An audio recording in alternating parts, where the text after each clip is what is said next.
Et tout le peuple dit Amen. Amen. Alléluia, gloire à Dieu. On peut s'asseoir, frères et sœurs, chers amis. Quelle joie cet après-midi d'être en présence de Jésus. Amen. En présence de Jésus, après l'avoir loué, après l'avoir sanctifié, après l'avoir élevé, après l'avoir exalté, nous allons maintenant ouvrir sa lettre d'amour. Ce n'est pas la lettre des Babyloniens. Alléluia, gloire au Seigneur, que Dieu bénisse notre jeune homme, amen, gloire au Seigneur, amen, il a chanté sur Daniel, amen, les hommes écrivent des lettres, Jézabel écrit des lettres pour tuer Naboth, les Babyloniens ont écrit des lettres pour évidemment anéantir l'influence de Daniel, mais Dieu est au-dessus et Dieu voit ses hommes, Dieu voit ses filles. Amen, gloire au Seigneur. Nous ne retournerons pas en arrière, nous continuerons à marcher de l'avant. Nous avons connu la vérité. Amen, nous n'irons pas dans la bouillie écuménique, nous n'irons pas du tout dans ce milieu-là. Nous irons certainement là où est la vérité, non pas à peu près, non pas à moitié, non pas au tiers, mais la vérité pleine et totale. Amen, gloire au Seigneur. Vous avez en France un témoignage formidable, c'est la tour de Constance, au sud de la France, à Aigues-Mortes, où il y a une femme qui a été enfermée là pendant environ une trentaine d'années. Elle est entrée là, amen, sous les dragonnades de Louis XIV, parce que simplement, elle avait assisté à des réunions évangéliques, parce qu'elle aimait le Seigneur, parce qu'elle aimait la Bible. C'était interdit. Il y a eu une époque ici en France où il était interdit de lire la parole de Dieu. Imaginez, alléluia, c'est inimaginable. On l'a enfermée dans cette tour à Constance, une tour qui était, je dirais, avec des petites fenêtres où le vent froid d'hiver venant de la Méditerranée, où l'été amène toutes les moustiques, ainsi de suite. Et cette femme-là, elle a laissé un témoignage écrit sur le ciment. Il est là, je l'ai vu avec mon épouse. Auréa, nous y sommes allés il y a environ une quarantaine d'années lorsqu'on a commencé à tourner en France. Et ce mot est simple. C'est un mot de la Bible. Ce mot, c'est résister. Résister, résister. Les prêtres catholiques sont venus pour lui dire, mais madame, nous croyons au même Dieu, nous avons l'Eucharistie, nous aussi, vous voyez, on a Jésus, on croit à la croix, c'est une au sang. Non, elle n'a jamais voulu, elle écrivait des psaumes sur les murs, elle encourageait ses sœurs qui étaient là enfermées avec elle. Elle n'a jamais dilué l'évangile. Nous voulons suivre l'exemple de ces hommes et de ces femmes de foi. Amen. Ils ont payé, ils ont connu la vérité et n'ont jamais voulu la diluer. Ils ont serré fortement contre leur cœur la parole de Dieu. Je serre ta parole dans mon cœur afin de ne pas pécher contre toi. Amen. Ça serait un péché, ça serait une trahison de retourner en arrière au jour de la bataille, au jour du combat, d'aller embrasser l'ennemi. Ça serait Jean-Baptiste en train d'aller embrasser Hérode. Ça serait Élie en train, évidemment, d'aller parlementer avec les Akab et les Jézabel de ce monde. Jamais ces hommes n'ont fait une chose semblable. Ils sont restés fidèles à la parole de Dieu. Sois fidèle jusqu'à la mort. Que ce soit une mort dans ton lit, que ce soit une mort violente, reste fidèle. Fidèle, dans le mot fidèle, il y a le mot fides en latin qui veut dire la foi. Sois fidèle, garde la foi. Alléluia. Garde la foi. Pourquoi? Parce qu'à la fin des temps, Jésus dit, quand je reviendrai, trouverai-je la foi? Il va trouver des religions. Il va trouver l'église apostate. Il va la trouver dans les bras des hindouistes, des bouddhistes, ainsi de suite, vous voyez. Mais il cherche la foi dans la parole de Dieu. Amen. Cette foi qui nous a été transmise une fois pour toutes. Jude voulait écrire, il avait une idée, il voulait écrire aux chrétiens. Et cette idée-là, c'était de parler du salut qui était commun à tout le monde, pour les encourager, les fortifier dans le salut. Mais il dit que Dieu a changé son sujet. Il dit, je voulais vous écrire au sujet de notre seul commun, mais voilà que je veux vous écrire sur le combat spirituel, pour combattre pour la foi qui a été transmise au sang une fois pour toutes. Elle ne varie pas au travers des siècles. Ce n'est pas parce que nous sommes parvenus au 21e que maintenant, ben là, ça a changé, tout ça, c'est trop vieux là-bas. Non, ça ne change pas. L'évangile nous sauve si vous le gardez tel quel. 1 Corinthiens 15. Sinon, vous auriez cru pour rien. Croire pour rien. Oui, croire pour rien. Et aujourd'hui, nous ne voulons pas évidemment retourner en arrière. Nous voulons combattre pour la foi qui a été transmise au sang une fois pour toutes. Il y a une raison. Parce qu'il s'est glissé parmi vous. Glissé. Le mot glisser, c'est comme un serpent qui se glisse. s'est glissé parmi vous certains hommes dont la condamnation est écrite depuis longtemps. Le mot écrit depuis longtemps, en grec, c'est programmatos. Nous savons très bien ce que ça veut dire. Voyez, ça veut dire que leur condamnation a été programmée depuis longtemps. Que Dieu nous aide à rester fidèles. Amen. Amen. Gloire au Seigneur. Mais ce soir, le Saint-Esprit va nous conduire dans un autre sujet. Amen. Un sujet merveilleux, un sujet glorieux. C'est le sujet, amen, avec quel corps allons-nous vivre pendant toute l'éternité. On va aller dans le grand chapitre de la résurrection, 1 Corinthiens chapitre 15. Alléluia. Gloire au Seigneur. 1 Corinthiens chapitre 15. Et nous allons lire à partir du verset 35. Alléluia. 1 Corinthiens chapitre 15, verset 35. Mais quelqu'un dira, comment les morts ressuscitent-ils? Et avec quel corps viennent-ils? Insensé. Ce que tu sèmes dans la terre ne reprend pas vie s'il ne meurt. Et ce que tu sèmes, ce n'est pas le corps qui naîtra, la même chose, qui va sortir plus tard de la terre. C'est un simple grain de blé peut-être, ou quelque autre semence. Puis Dieu lui donne un corps comme il lui plaît. Et à chaque semence, il donne un corps qui lui est propre. Toute chair n'est pas la même chair, mais autre, ça veut dire différente. Et la chair des hommes, autre celle des quadrupèdes, autre celle des oiseaux, autre celle des poissons. Il y a aussi des corps célestes et des corps terrestres. Mais autre, ça veut dire différent, et l'éclat, la brillance des corps célestes, et autre, celui des corps terrestres. Autre est l'éclat du soleil, autre l'éclat de la lune, et autre l'éclat des étoiles. Et même une étoile diffère en éclat d'une autre étoile. Ainsi en est-il. C'est comme ça que c'est. Ainsi en est-il de la résurrection des morts. Le corps est semé corruptible et il ressuscite incorruptible. Il est semé méprisable, en déshonneur, et il ressuscite glorieux. Il est semé infirme, en faiblesse, et il ressuscite plein de force. Il est semé corps animal, corps naturel, et il ressuscite corps spirituel.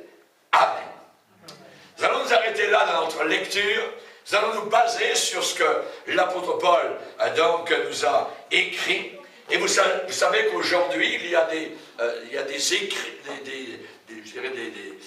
expériences cliniques particulières avec de nouveaux produits, nouveaux médicaments, pilules, tout ça, pour avoir une augmentation énorme de la durée de la vie. Il y a une étude aux États-Unis qui a été approuvée en 2015 par la Food and Drug Administration et cela a ciblé environ 3000 personnes.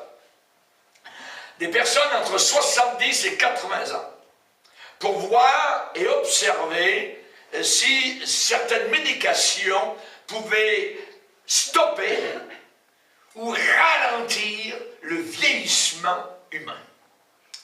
Et la plus prometteuse, je dirais, de ce qu'ils ont découvert contre le vieillissement, c'est la metformine. C'est la plus utilisée contre le diabète, contre cette maladie aujourd'hui qui est très disponible et qui est relativement bon marché. Il y a quelques années aussi en Europe, en Belgique, des chercheurs ont commencé à tester la metformine sur des petits animaux et les résultats ont été surprenants. Ces petits animaux semblaient vieillir bien plus lentement, ne développaient pas de rides et étaient en santé plus longtemps. Et quand les docteurs ont administré cette drogue à une souris particulière en laboratoire, les résultats ont été identiques. Ça a augmenté la longévité de l'animal d'environ 40%. Et ça a amélioré même la durabilité des os de l'animal. Et maintenant, ils sont en train de faire des essais sur les humains. Ce qu'ils cherchent, évidemment, à faire en sorte, c'est de pousser, je dirais, la durée de vie et d'arriver, ils disent qu'ils pourront arriver peut-être de manière régulière à 100 ans ou 120 ans.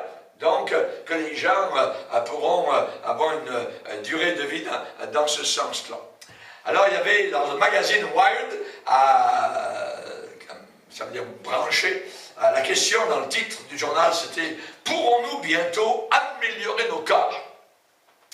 Et dans ce journal, et je cite, les bioniques extrêmes vont créer des surhommes modulaires. Et cela par rapport à une recherche au Centre des bioniques extrêmes du Massachusetts, un institut de technologie. Le but du centre, c'est d'éliminer totalement les infirmités, donc les faiblesses humaines, les incapacités humaines, en intégrant la neuroscience, la médecine régénérative, la biologie synthétique, avec en même temps les mécatroniques traditionnelles. Je m'arrête sur les mots parce que ce n'est pas des mots qui sont très... mais l'une des avances, évidemment, c'est avec les prothèses auditives. Les prothèses auditives qui non seulement, disent-ils, vont augmenter l'ouïe, mais peuvent zoomer sur les conversations des autres et créer même des faux bruits pour embrouiller les autres. Ça peut même servir de téléphone et accomplir un paquet de choses, donc bien au-delà des capacités de nos oreilles naturelles. Les gens cherchent, les chercheurs, les scientifiques, évidemment, travaillent pour mettre parfois des implants dans le cerveau, à travailler sur des membres artificiels, les créer donc avec les 3D, à recréer même des systèmes nerveux digitales, donnant aux gens des capacités donc de réagir parfois instantanément à des urgences. Et un chercheur même qui a décrit comment, dans la plus petite fraction d'une nanoseconde, une personne qui aura en lui un système nerveux digital pourra même éviter une balle. Toutes sortes de choses. Mais, M-A-I-S. Mais la science médicale ne peut pas, elle ne pourra jamais éradiquer la mort. Jamais. Parce que ce livre, qui est le livre de Dieu, dit qu'il est réservé aux hommes de mourir une seule fois. Une seule fois. Pas de réincarnation, une seule fois. Toi qui m'écoutes, tu vas mourir une fois. Tu t'en vas vers la mort. Il y a des jeunes gens qui meurent à 12 ans, 13 ans, 15 ans. Il y avait une jeune fille qui mourait à Montréal sous une voiture accidentée dans son sang. Et elle criait, « Je ne sais pas mourir!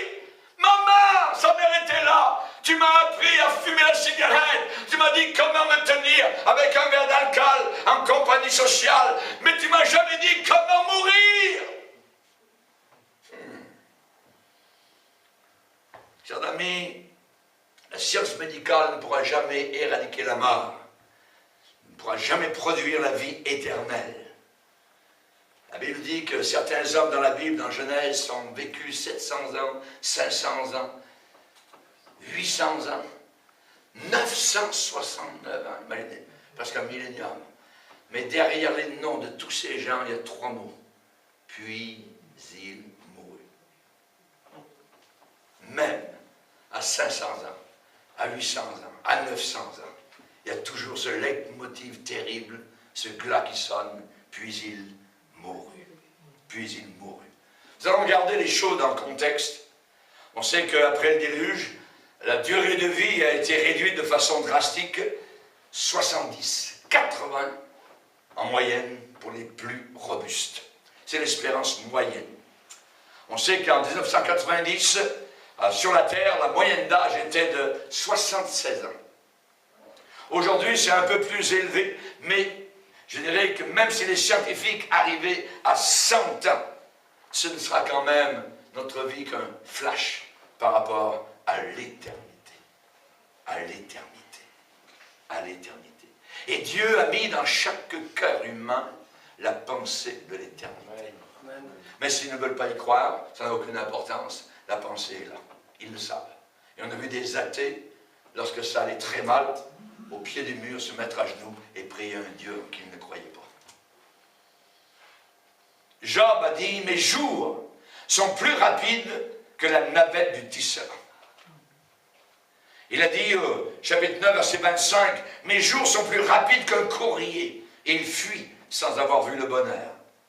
David a dit au Seigneur, nous sommes devant toi des étrangers, comme nos pères. Nos jours sur la terre sont comme une ombre. Moïse a déclaré au psaume 90, nous voyons nos années s'évanouir comme un son. Les jours de nos années s'élèvent à 70, et pour les plus robustes, à 80. Et toute la fierté qu'ils en tirent n'est que peine et misère. N'est que peine et misère. David a dit, mes jours sont comme l'ombre à son déclin. Paul a dit, le temps est court, la figure de ce monde passe. Le temps est court. Jacques a dit, qu'est-ce que votre vie? Vous êtes une vapeur qui paraît pour un peu de temps et qui ensuite disparaît. La technologie ne pourra jamais nous donner un corps indestructible, impérissable, qui pourrait durer toujours, nous permettant de vivre toujours sur la terre. Nous avons besoin de quoi? Nous avons besoin de résurrection. Et pour ressusciter, il y a une condition. Il faut mourir.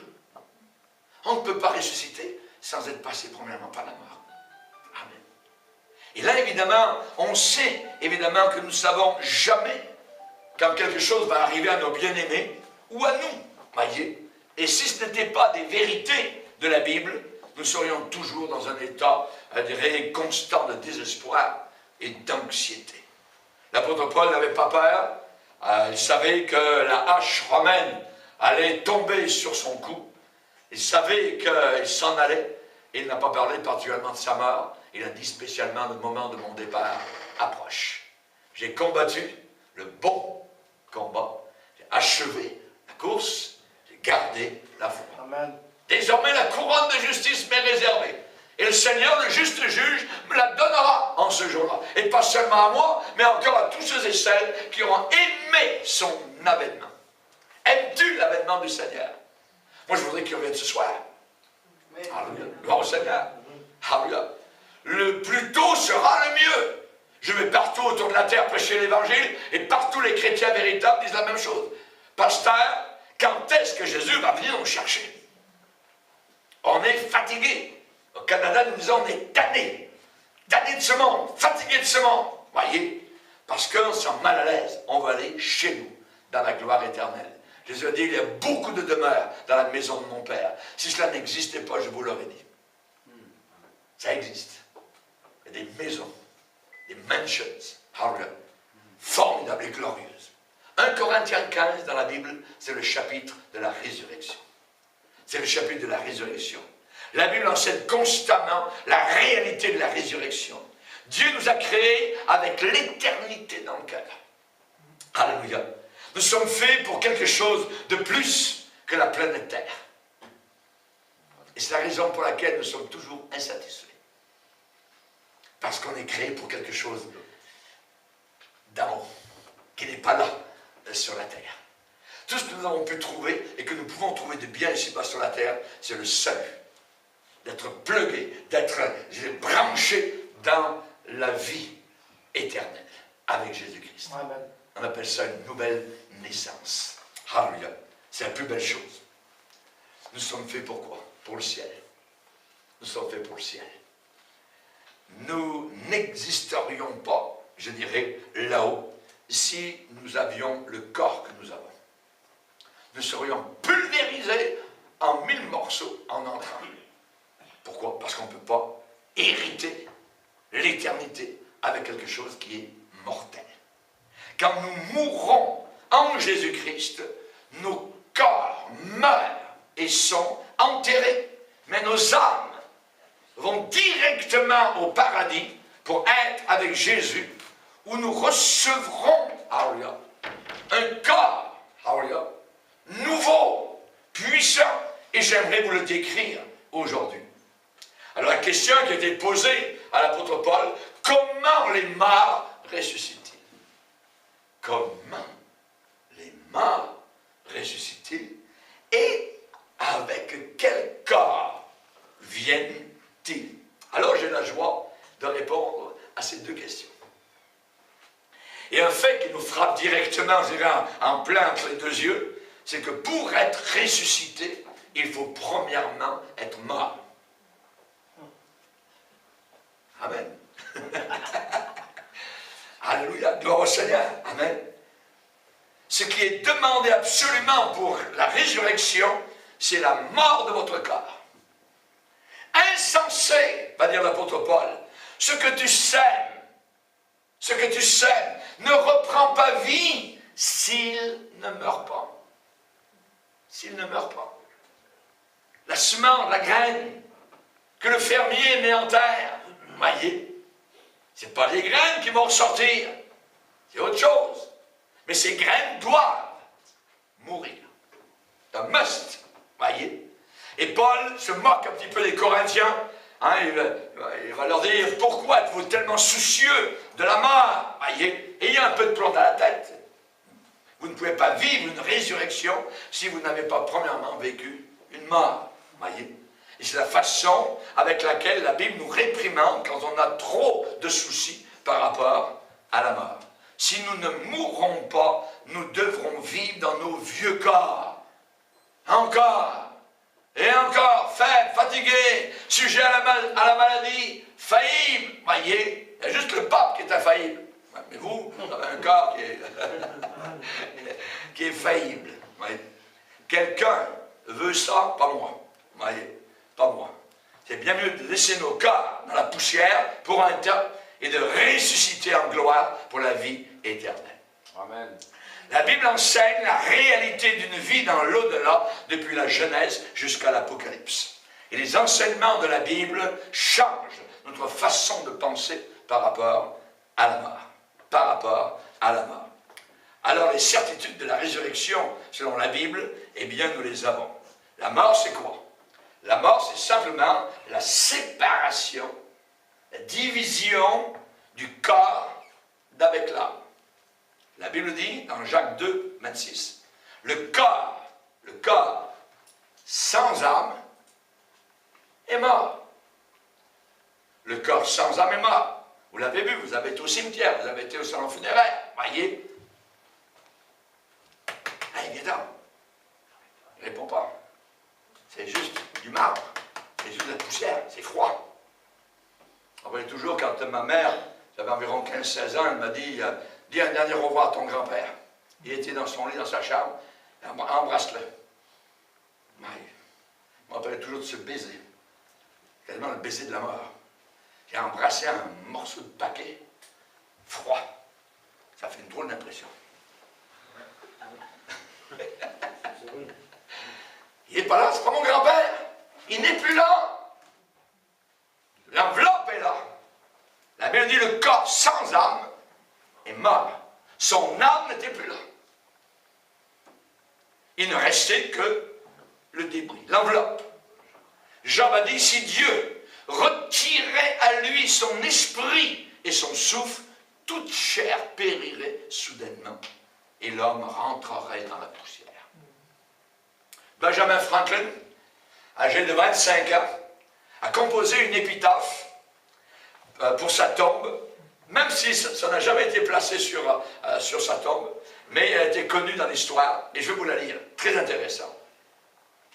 C.J., le corps de Benjamin Franklin, son contenu est déchiré en lambeaux et rongé pour être la nourriture pour les vers.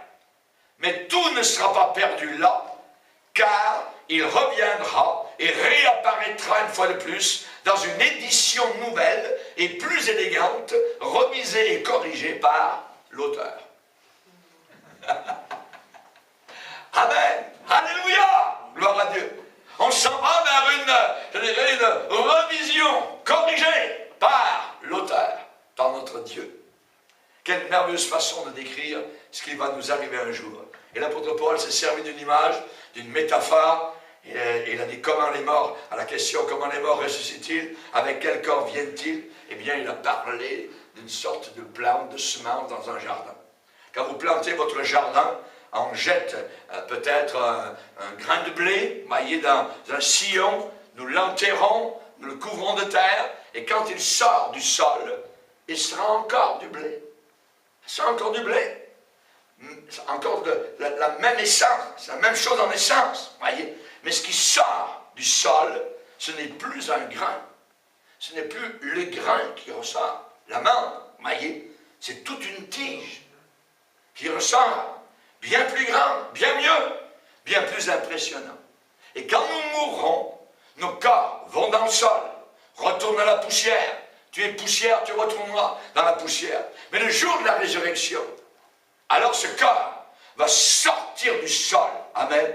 Et ces corps de résurrection seront totalement différents de ce qu'ils étaient quand ils sont entrés dans le sol.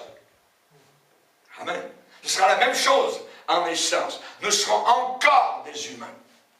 Pour toute l'éternité. Vous serez encore vous-même. Vous ne serez pas un autre. Vous ne serez pas un ghost, un fantôme. Voyez. Non, non, non. Voyez. Un corps.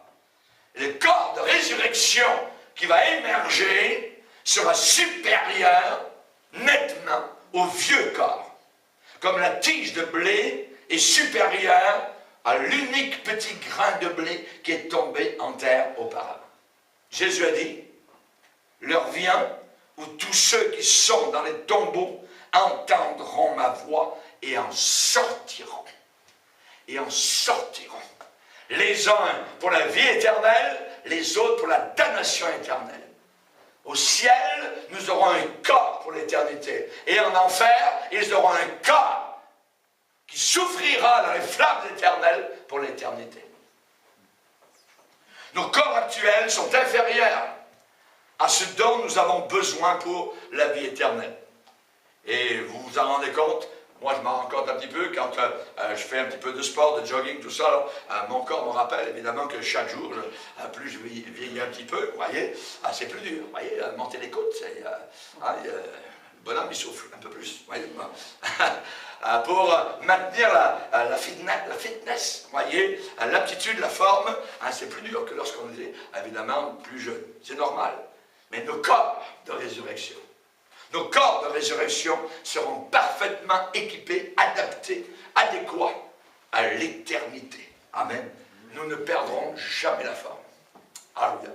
Nous ne perdrons jamais la forme. Nous serons toujours en shape. Alléluia, en forme. L'apôtre Paul écrit aux Philippiens, nous attendons aussi comme sauveur le Seigneur Jésus-Christ qui transformera notre corps vil. Ça veut dire le corps de notre humiliation en le rendant semblable, écoutez bien, semblable au corps de sa gloire. Le corps de résurrection que tu vas avoir sera semblable au corps de la gloire de Jésus-Christ. C'est inimaginable. Et quand nous sommes torturés par la douleur, quand nous sommes incapables parfois même de penser, ou même, parfois même de prier, nous sentons à quel point notre corps est bel et bien un corps d'humiliation.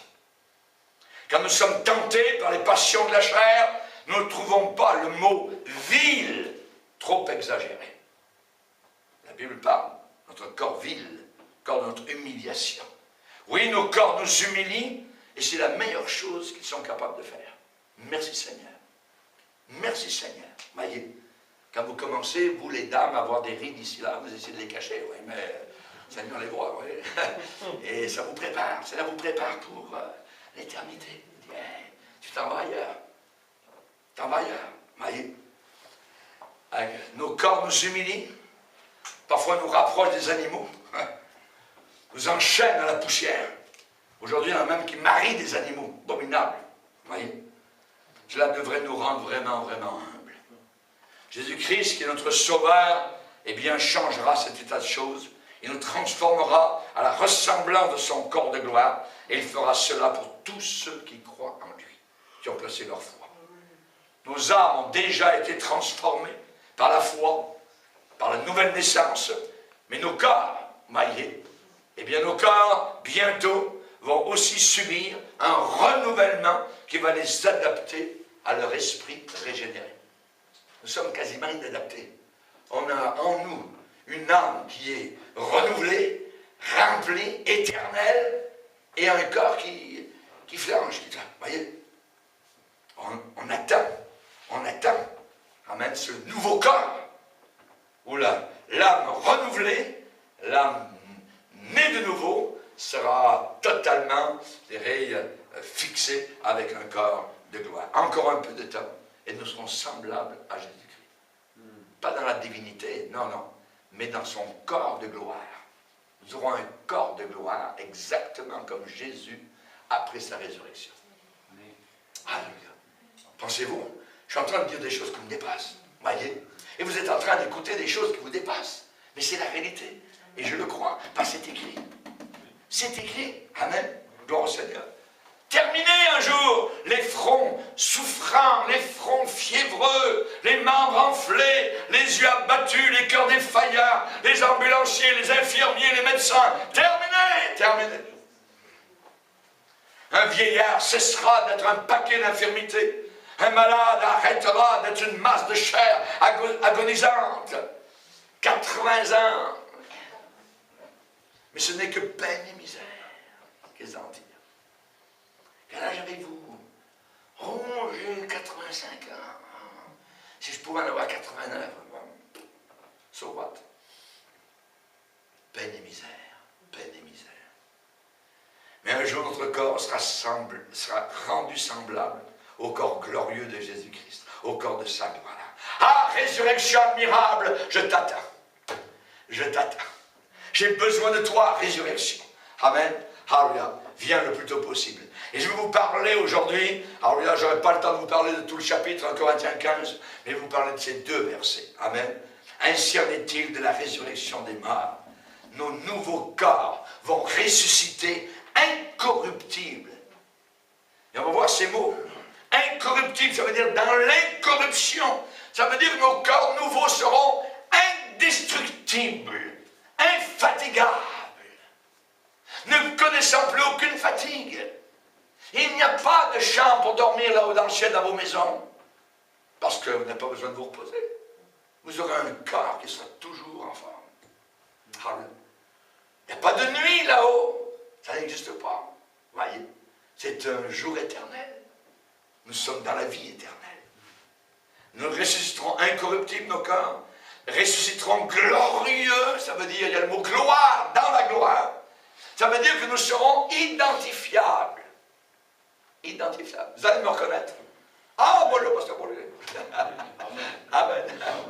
Identifiable. Amen. Grand Seigneur. Reconnaissable. On va se reconnaître. Ensuite, nos corps ressusciteront pleins de force. Avec puissance. Nous serons incroyablement puissants. Et nous ressusciterons, selon Paul, en corps spirituel. Spirituel. Ça veut dire que nos corps seront infinis. Nous serons totalement spirituels dans un corps. Plus rien ne change. Nos nouveaux corps seront donc, nous allons voir ces 4 points. Premièrement, indestructibles. Indestructibles. Ainsi en est-il de la résurrection des morts. Le corps est semé corruptible, il ressuscite incorruptible. Et au travers de toute l'histoire du temps, tel que nous le connaissons, il y a un seul corps, un seul, qui n'a pas été sujet à la corruption. Le corps du Seigneur Jésus-Christ. Alléluia. Merci Seigneur. La prophétie a été donnée au psaume 16. Tu ne livreras pas mon âme au Sheol, au séjour des morts. Tu ne permettras pas que ton bien-aimé voie la corruption. Le corps de Jésus n'a jamais été corrompu. Et le passage est cité par l'apôtre Pierre dans Actes chapitre 2, le jour de la Pentecôte, pour prouver la résurrection de Jésus. Jésus a été enterré, mais le 3e jour, il est sorti du tombeau. Alléluia. Il est sorti du tombeau. Que Dieu soit béni. Amen. Un ange a roulé la pierre. Pensez-vous qu'il a fallu que Jésus attende que l'ange roule la pierre? Ah oui, il s'en vient de sa vie. Je vais sortir par... Non. Il avait un corps de gloire. Il est sorti au travers de la pierre. Pourquoi la pierre a été roulée? Pas pour qu'il sorte, mais pour que nous entrions et que nous voyions sa résurrection. Amen. Amen. C'est vide. C'est vide. Alléluia. Le cocon était là. Alléluia. L'enveloppe, on l'avait enveloppé avec des bandes. Tout était tombé à terre, paf. L'individu qui était au milieu était sorti. Jésus-Christ. Alléluia. Nos corps actuels s'usent, se fatiguent, vieillissent. Mais nos corps de résurrection ne se fatigueront jamais. Nous ne vieillirons plus jamais. Ce sera une jeunesse éternelle. Nous n'aurons aucune capacité pour nous détériorer, d'avoir une certaine décadence, peut-être au 38e siècle ou au 3802 siècle, ainsi de suite. Ouais. Non, jamais, jamais, jamais. Aucun délabrement de nos corps ressuscités, aucune sénilité, aucun déclin. Aucun déclin. La Bible dit que nous soupirons en nous-mêmes. As-tu ce soupir aujourd'hui? Nous soupirons en nous-mêmes en attendant. Qu'est-ce qu'on attend? En attendant l'adoption et la rédemption de nos corps. Nous attendons que nos corps ressuscitent. Alléluia. Gloire à Dieu. Au paradis, au 3e ciel, il n'y a aucun centre pour cancéreux. Il n'y a aucun département de soins intensifs pour des crises cardiaques, aucune chaise roulante, aucune béquille, aucun membre tordu ni cassé. Non, non, non. Vous serez incapable, là-haut dans la gloire, de trouver un seul œil aveugle. Ou de trouver une seule oreille sourde. Ou une seule maladie mentale. Non, non, non. Plus aucune sirène d'ambulance qui hurle au milieu de la nuit. Alléluia. Pasteur, vous nous faites rêver, mais continuez à rêver parce que c'est la réalité. Ce n'est pas du rêve, c'est la réalité. Le 3e ciel sera un monde parfait. Et je dirais qu'il n'y aura pas une seule larme qui y sera versée. Votre nouveau corps sera désigné, calculé, conçu, planifié, créé pour toute l'éternité. Notre Dieu a une intelligence qui est sans limite. Sans limite. Einstein est un enfant de cœur à côté de notre Dieu. Il ne sait rien.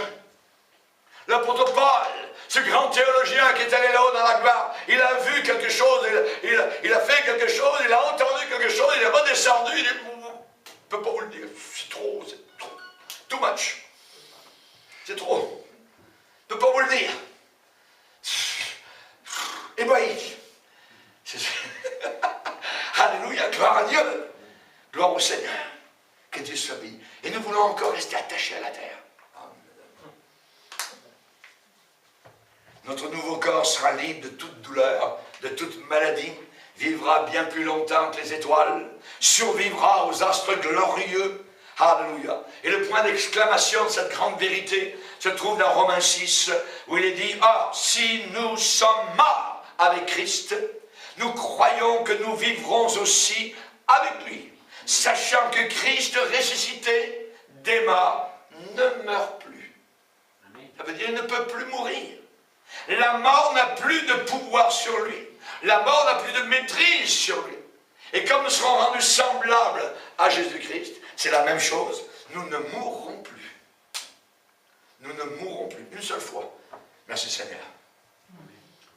À partir du moment où Jésus ressuscita du tombeau de Joseph d'Arimathée, le matin de Pâques, eh bien, il y a une chose que Jésus ne peut plus faire, c'est mourir de nouveau. Il a fait cela une seule fois, et il ne peut plus répéter cette action. C'est impossible pour lui de mourir de nouveau. Il va dire à l'apôtre Jean sur l'île de Patmos, « J'étais mort. » C'est au passé. « Mais voici, je suis vivant au siècle des siècles. » Alléluia. Que Dieu soit béni. Que Dieu soit glorifié. Alléluia. Et nous vivrons au siècle des siècles et des siècles et des siècles. L'éternité, pasteur. Est-ce que vous pourriez nous expliquer de la misère à comprendre l'éternité? L'éternité, c'est une immense île au nord de la terre qui est en pierre, qui a 160 km de long, 160 km de large. Et tous les 1000 ans, il y a une petite hirondelle qui vient faire un tour et qui frotte de son aile cet immense rocher de 160 km de longueur et de largeur. Quand tout le rocher sera usé par le frottement de l'aile de cet oiseau qui vient une fois tous les 1000 ans, un seul jour de l'éternité aura commencé.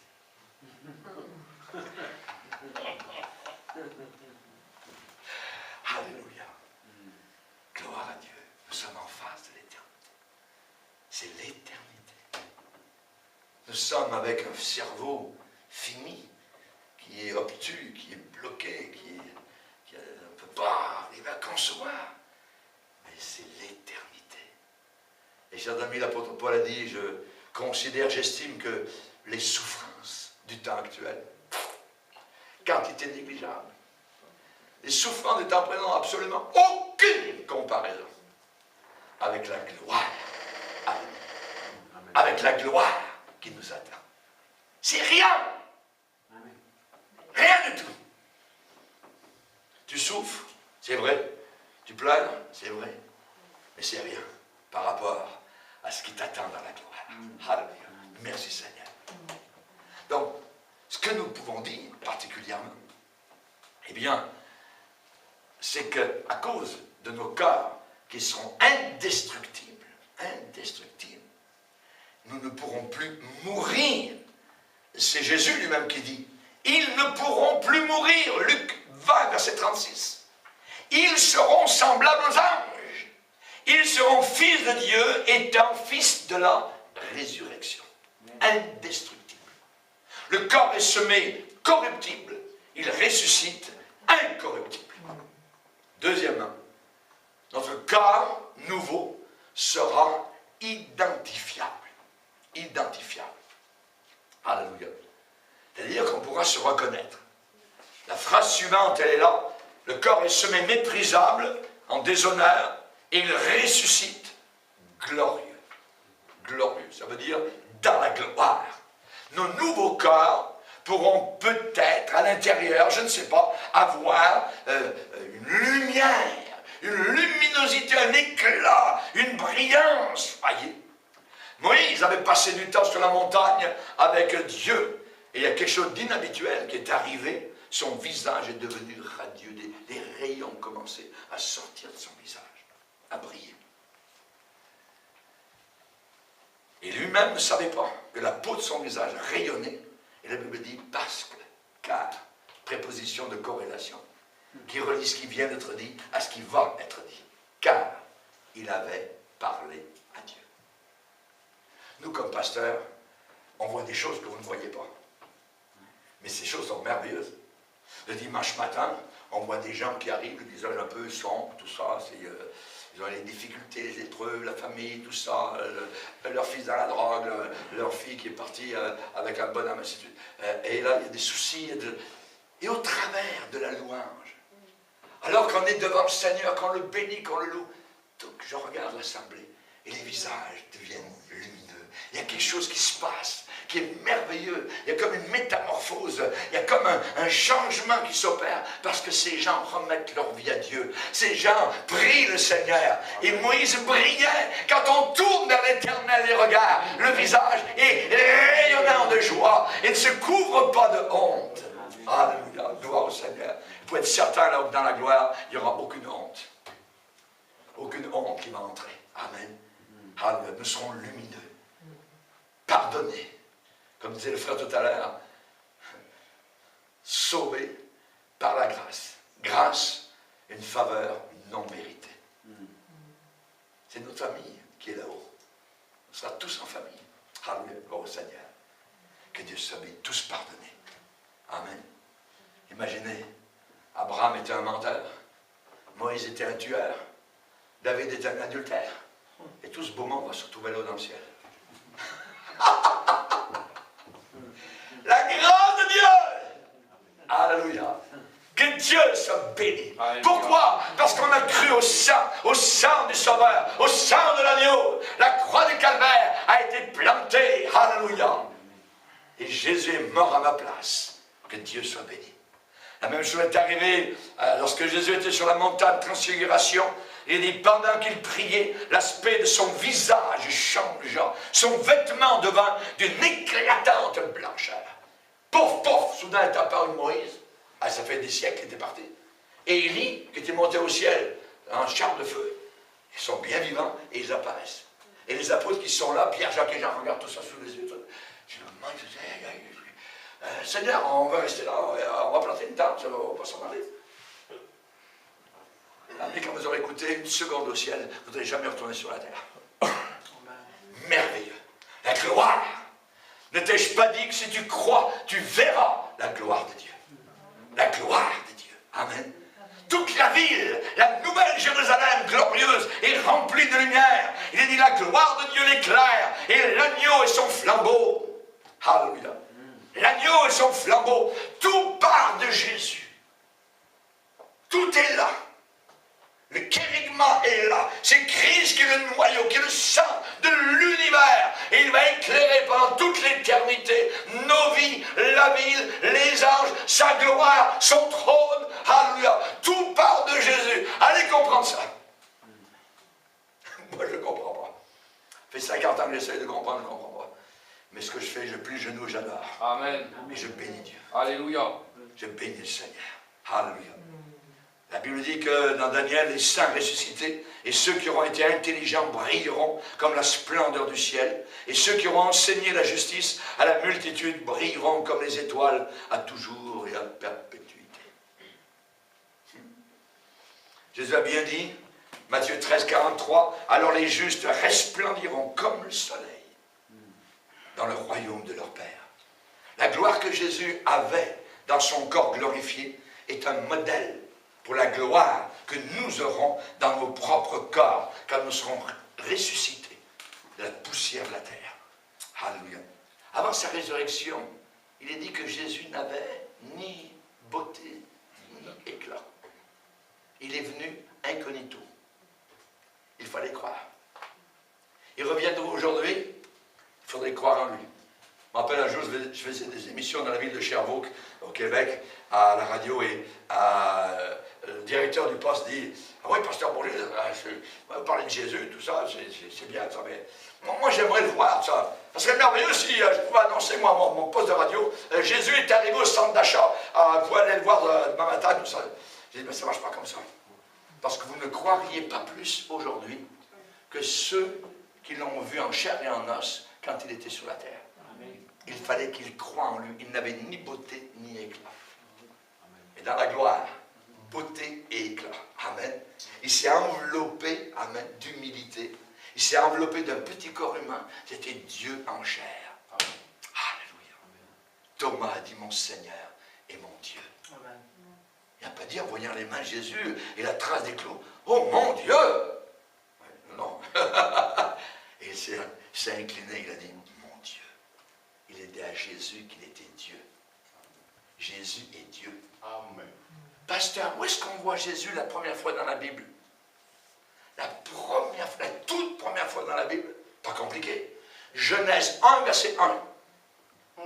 Au commencement, Dieu créa les cieux et la terre. C'est lui. Amen. Colossiens 1,16. Tout a été créé par lui et pour lui. Amen. Il est le créateur. Que Dieu soit glorifié. Évidemment, les témoins de Jéhovah, hein, les islamistes et tout cela combattent, sont diaboliques. Voyez, ils combattent toutes ces grandes vérités dans lesquelles nous avons placé toute notre foi. Nos corps seront identifiables. Ils ont reconnu, les apôtres ont reconnu Moïse, ils ont reconnu Élise. Ils ne sont pas trompés en disant, oh tiens, ah ça c'est... non, non, Jean, attends, tu t'es trompé. Non, non, c'est... attends,